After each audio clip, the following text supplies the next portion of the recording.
What's good, everybody? It's your boy, O'Shea Duke Jackson, back at it again with another episode of the Celebrity Junk. Guys, I really feel sorry for the Phoenix Suns. I was rooting for them last year.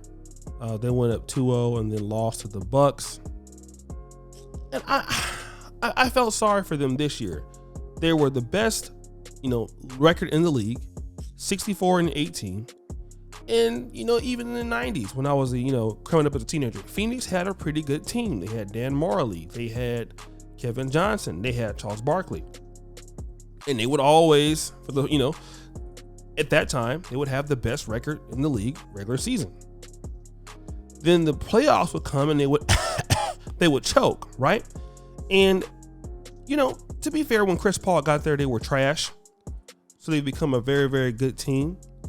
But, when you have those Game 7 series, family, you want them on your home floor. And they had Game 7 against the Mavericks. And not only did they lose in front of a home crowd, they got blew out. Horrendously, savagely mauled and annihilated by 30 points. They were losing like 57-27 at halftime. And people are wondering, well, why? Well, it is alleged that Devon Booker, who is a great shooting guard for the Phoenix Suns, his longtime girlfriend, Kendall Jenner, broke up with him right before the Game 7 loss. Now, he's been dating her for the last 5 years. And again, I don't know how true this story is, although it's been confirmed by many media outlets.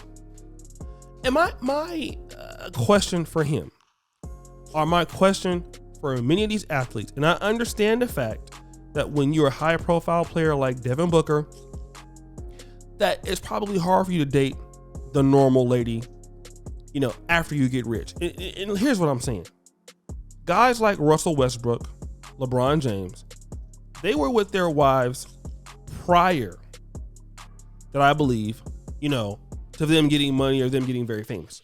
If you're Devin Booker and you come into the league relatively single and you're dating these chicks, the average lady on the street, you have a lot to lose because you have a lot of money and you don't want to give it away to some chick, from Tucson. So who is that you can date? And these guys are choosing chicks associated with the Kardashians. But don't they understand what always happens? The Kardashians are trouble. The Jenners are big fucking trouble, bro. Like you don't realize that? I mean, in many ways, these guys they keep these chicks hot. And so what happens is, if that's true, that she broke it with you right before Game 7, I would never, ever, ever talk to her again or take her back. Now, I'm just saying if that's the truth. But here's what I want guys to understand from shit like this. Brothers, in times, because we got to look at it like this.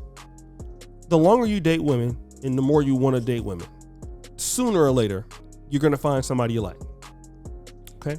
And then you're going to be emotionally vulnerable. And that can make you depressed. It can make you happy. It can make you many different kind of ways. But as long as you know this, you better produce. That's all that matters. Okay?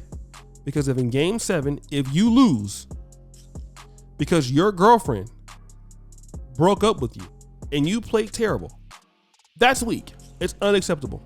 Let me tell you that there are guys all the time in America who are homeless, who are on their last leg, and they have to somehow find a way to go out there and win.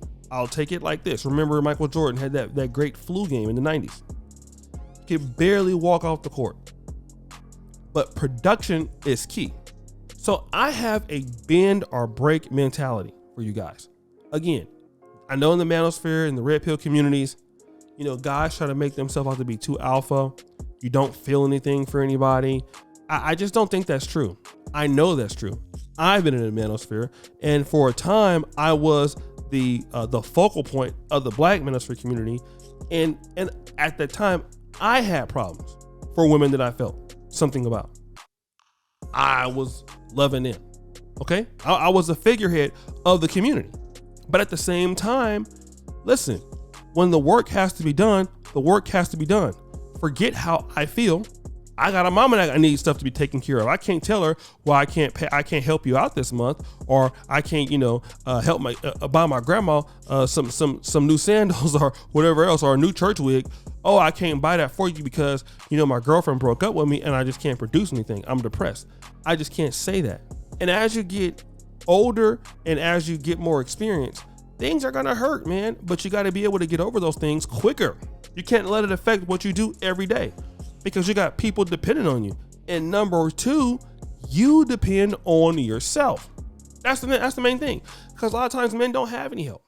And somebody like Devon Booker, bro, you got a team depending on you. You got a whole city depending on you. You got a whole state that depends on you. And you've already got them to the NBA Finals. Now they want to go back. And you have Game 7 at your place. And it's not all his fault that the reason why they lost. But bro, you got to come out ready to play. Despite what's going on in your personal life, it doesn't matter. You're not the only person on the court that got problems at night. Somebody's mom is dying, or somebody's mom is sick, or somebody's kid is sick that day, or somebody that they know just got shot at last night, or whatever the case yields or may yield. You got to perform. And that's the real thing that masculinity is going to have to really teach in the days, in the years coming on, is no matter how you feel, it's okay to be hurt. Because people have made the red pill too indigestible, right? We got to be able to digest this thing. Men are going to date women. Men are going to have feelings. Men are going to have emotions. Men are humans. You're not a robot. And that's fair. You're going to have girls that you like and that don't like you, or girls that change their mind and don't want to date you anymore, or girls that just want to be friends. It's going to happen. Just because you're aware of the red pill doesn't mean that you won't become a victim of the red pill in a way. Because the thing about it is that you understand why it could have happened. Just because you understand what's going on, or you've been exposed to the manosphere, it doesn't mean that you're not going to get dumped, or that a woman won't stop having sex with you, or she won't change. It's the reality that you know that it can. That's when you go into your no contact. That's when you get back into your focus. That's when you really start to really put it to work. But guys, what do you think? It's your boy, O'Shea Duke Jackson, back at it again with another episode of The Celebrity Junk. I already appreciate your all that you do. Subscribe with the bell. Check out the first comment at the top. And as you know, the buffoonery remains an all-time high. I'm out.